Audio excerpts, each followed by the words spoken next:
Hello everyone， 今天和大家分享一道简单又营养的家常蒸蛋，厨房新手也能一次成功，而且口感嫩滑，老人小孩都特别喜欢。欢迎回到 Be My Best 频道，做得简单，吃得开心。首先准备一个耐热的碗，在碗里打入1粒鸡蛋，加入半小勺盐调味，接着倒入大约 1.5 倍的热水，用叉子或者筷子轻轻搅拌均匀，让蛋液和水完全融合。这时候表面会出现很多小泡泡，用汤匙把表面的泡泡轻轻撇掉，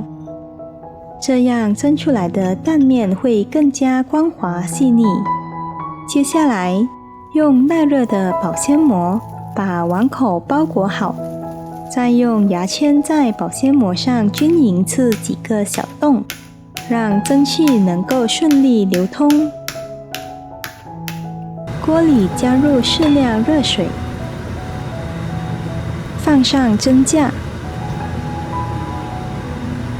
把准备好的蛋液放入锅中，盖上锅盖，开小火慢慢加热，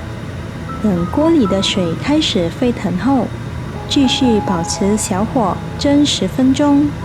小火慢蒸是关键，这样蒸出来的鸡蛋才会特别嫩，不容易出现蜂窝孔。时间到了，打开锅盖，蒸蛋的表面光滑平整，轻轻摇晃还会微微震动，像布丁一样嫩滑。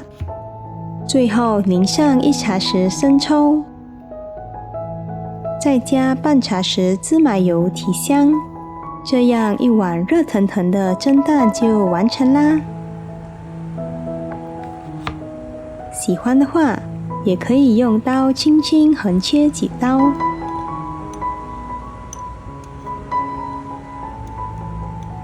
再竖切几刀，让酱汁更容易渗透进去。轻轻舀上一勺，入口细腻顺滑，嫩得几乎不用咀嚼。鸡蛋的鲜香搭配生抽的咸香和芝麻油的浓郁香气，每一口都温润可口，特别舒服。如果你也喜欢简单又好吃的家常料理，不妨试试这道健康营养的嫩滑蒸蛋。记得点赞、收藏、订阅我的频道，我们下期见。